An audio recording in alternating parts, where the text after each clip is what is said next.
Good morning everyone, and thanks for inviting me to come along and talk about business process management at your BPM community of practice. Some of what I'm going to talk about this morning, you're probably going to think I'm stating the bleeding obvious, but what I'll say to you is that as business process management practitioners, when you're facing that looming deadline and you're deep into the detail, most often we forget what you would regard as the obvious. So the first point I'd like us to talk about this morning is on scope, and really it's about setting your initial scope narrow. It's very important that you understand as practitioners what you have permission to do. And what I mean by this is, if you don't have permission to be doing a lean process improvement exercise, then whatever you do, don't start going around telling the business how to run their business, because I can assure you of one thing, they'll shut you down very quickly. The other thing we often forget about is communication. And it's most important that we plan to communicate and plan to communicate often, because if we don't, we will forget about it.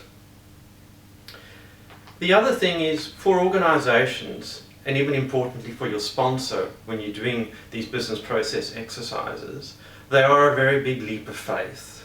And it's most important that you try and build confidence with your sponsor. So what I mean by that is, start small and manage your risk. Don't try and boil the ocean. And as part of that, to think about starting small, is if you were doing a lean exercise, pick a really small area, an area you understand well, a small process. So just as today George was talking about the forms renovation that you're doing, he didn't try and choose 600 or 700 forms at Deakin University, which I'm sure there are. He chose one really narrow scope, try and identify the change you're wanting to do there, and not worry about the technology and the other things. Which leads us into the second part, which is always start with the why and the what, and not the how. And what I mean by this is, don't worry about the technology. So when you're having a look at your process, have a look at it and say, well, what are the activities that this process needs to undertake to be able to deliver the value it's meant to deliver? And then once you understand that, then take a step back and say, well, what would I like a machine to do? And what are the really important things that I need my people to do? And it's the same too, again, if we come back to the example with your forms renovation. It was very much trying to have a look at and saying, well, what does this form need? And not worrying about the how, the technology component of it, and not worrying about the look and feel from a technology perspective. Like, what do I need to achieve in this form to be effective? And it's the same with business process. What do you need to do for the process to be effective? And then worry about the technology. The other thing is, if you only remember one thing I say this morning, it's standards, standards, standards. Whatever you do, you must use industry accepted standards. And so it's not about using Janet's standard for business process modeling or George's standard for decision modeling. It's really about using the standards that are available to you in the marketplace. And all of these standards are available at no cost. So for example, if you were out there having to do a business process model, you must use Business Process Modeling and Notation 2.0. Now you don't need to go and buy a fancy product to be able to do that. Visio 2013, I'm sure as a university you've probably got an enterprise-wide license, all the templates come with it. If you're having to do decision modeling, you use Decision Modeling and Notation 2.0. That way you've got a standard for how your tables should look. Then you can worry about if you're using different tools to help you implement those decision tables as to what you might need to do, but you've got a standard to do your decisions. If you're having to go in and do a process renovation for the first time, and you're coming in new to understand a process area, and you want a good reference point to do your reconciliation, well then use the APQC framework. They have one for generic, education, mining, petroleum, and so on. All available free of charge. Now you might think, well, why are standards important? Well, you've only got to go and Google process modeling or process mapping to see what comes back. And whilst I'm sure the very pretty diagrams, all the different colours, meant something to the author at the time and meant something to the organisation, If you don't have the author there, you have no idea what is meant by that modelling. And that then becomes a complete waste of money, because every time you're going back into that business unit to say, well, we're going to change the technology or we want to do training, you're going to pick up that model, and if you have a new standard, you're going to have to, we've got to go and do it again and again and again. So come back, and whatever you do, do the standards, have a look at them. They are available there at no cost. The other thing I'd like to talk about is only develop the architectural views you're going to need. No one's going to be impressed with the great intellect you can bring because you've looked at the Zachman framework and thought, well, I'm going to implement every possible architectural view of this. You can. John Zachman himself would tell you you can. You'll probably be there for a decade doing it, spend an awful lot of money, and still trying to get your program off the ground. And if you're not going to use these views, if you're not going to maintain these views, and no one's interested in these views, then don't bother. It's very important that you work out which of your architectural views are important and stick with those. The others, as interest builds, as your maturity builds, you may look to do some of them. It's okay not to have all the answers.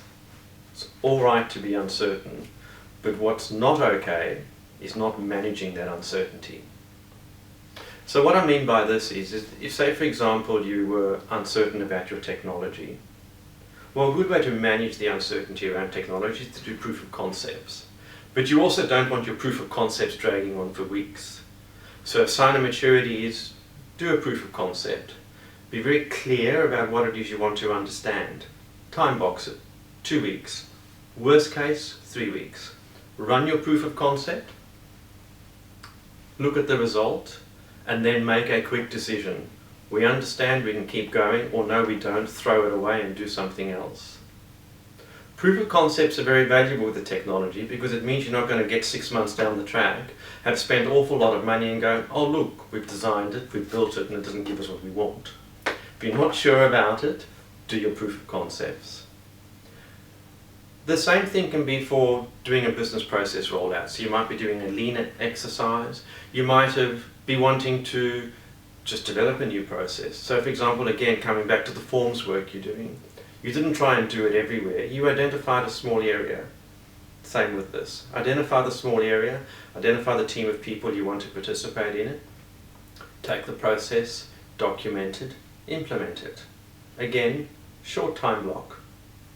Once you've implemented, stabilize it, get conformance to it, and importantly, measure it, and have a look at the outcome. And if you're not getting what you were expected, so if it's taking twice as long, or you're getting a quality issue, well then stop. Don't keep going, hoping it's going to get better, because we all know what happens with hope. Just, you can hope and hope and hope forever, and you don't get anywhere. For both of these, whether you're managing your technology uncertainty or managing your process uncertainty, it's most important that you document what you're doing. The last thing that you want to do is discover that you've been running a whole lot of proof of concepts. You're 6 months into a piece of work, and because you haven't kept your documentation up to date, you think, oh, did we do that one? I'm not sure. And then you go back and you're redoing proof of concepts that you've done. Again, a waste of time for you, a waste of time for your sponsor, and a waste of money. The other thing I talk about is don't forget about design. You wouldn't go and build a bridge without doing designing, and it's the same with modelling. At the end of the day, it is engineering. You need to have thought about what it is you're going to be doing from a technology perspective, what services are going to be reusable, and what components. The great benefit you get from having done design, particularly with business process management, is if the activity is reusable, if the process is reusable, then by default, everything associated with that is reusable. You don't have to guess. If you've done design, it's all laid out, it's done. So in summary, if I come back to it, it's all about set your initial scope narrow. Don't try and conquer the world. Always start with the why and the what, and then worry about your technology. Only use industry accepted standards. You don't want to be having to second guess what someone has documented. Don't prove you're the smartest person in the room. Only use the architectural views you're going to need. And it's okay not to have all the answers, but it's not okay not to manage that uncertainty. And whatever you do, don't forget about design. So thank you for having me along this morning.